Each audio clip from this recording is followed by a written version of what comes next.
माँ पार्वती ने भगवान शिव से एक सवाल पूछा, जिसके बाद भोलेनाथ ने एक कहानी सुनाई और अमर हो गया कबूतर का जोड़ा। अमरनाथ धाम हिंदू श्रद्धालुओं के लिए बहुत महत्व रखता है। जम्मू कश्मीर की वादियों में स्थित अमरनाथ धाम जाने के लिए भगवान शिव के भक्त सालों साल भी इंतजार करते हैं। चार धाम की तरह भक्तगण इस पूजनीय यात्रा को जीवन में एक बार करने की इच्छा अवश्य रखते हैं।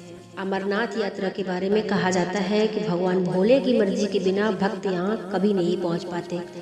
जिसे भगवान शिव बुलाना चाहते हैं वही उनका दर्शन पाते हैं। अमरनाथ यात्रा हर साल जून जुलाई के महीने में शुरू होती है और इस साल भी यह यात्रा शुरू हो चुकी है। अमरनाथ की यात्रा बेहद ही रोमांचक होती है, क्योंकि यह यात्रा धरती पर स्वर्ग के जैसी है। हिमालय की गोदी में स्थित अमरनाथ हिंदुओं का सबसे ज़्यादा आस्था वाला पवित्र तीर्थ स्थल है। अमरनाथ की खासियत पवित्र गुफा में बर्फ से शिवलिंग का बनना है। प्राकृतिक हिम के बनने के कारण इसे हिमानी शिवलिंग या बर्फानी बाबा के नाम से भी जाना जाता है।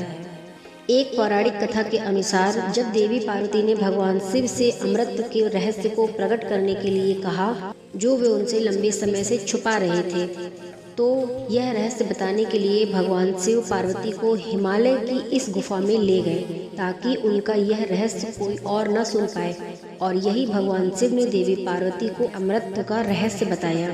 पुराणों में वर्णित है कि एक बार माता पार्वती ने भगवान शिव से पूछा, आप अजर अमर हैं और मुझे हर जन्म के बाद नए स्वरूप में आकर फिर से वर्षों तक तपस्या करने के बाद आपको प्राप्त करना होता है।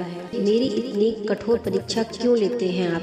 और आपके कंठ में पड़ी यह नरमुंड माला तथा आपके अमर होने का रहस्य क्या है? भगवान शिव ने माता पार्वती से एकांत और गुप्त स्थान पर अमर कथा सुनने को कहा, जिससे कि अमर कथा कोई अन्य जीव ना सुन पाए, क्योंकि जो कोई भी यह अमर कथा को सुन लेता है वह अमर हो जाता है।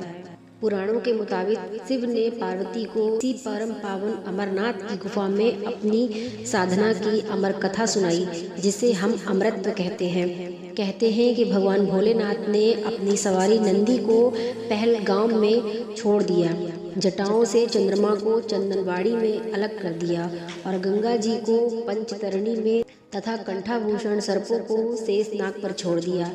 इस प्रकार इस पड़ाव का नाम शेषनाग पड़ा। अगला पड़ाव गणेश पड़ता है।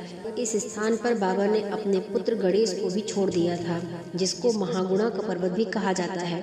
पिस्सू घाटी में पिस्सू नामक कीड़े का त्याग कर दिया। इस प्रकार महादेव ने जीवनदायिनी पांचों तत्वों को भी अपने शरीर से अलग कर दिया। इसके बाद माँ पार्वती साथ उन्होंने गुप्त गुफा में प्रवेश किया और अमर कथा माता पार्वती को सुनाना शुरू किया। कथा सुनते सुनते माता पार्वती को नींद आ गई और वह सो गई, जिसका पता शिव जी को नहीं चला। भगवान शिव अमर होने की कथा सुनाते रहे।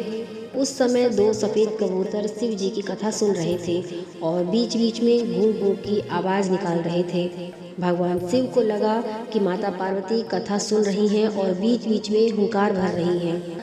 इस तरह दोनों कबूतरों ने अमर होने की पूरी कथा सुन ली। कथा समाप्त होने पर भगवान शिव का ध्यान माता पार्वती की ओर गया, जो सो रही थीं। जब महादेव की दृष्टि कबूतरों पर पड़ी तो वे क्रोधित हो गए और वे उन्हें मारने के लिए आगे बढ़े।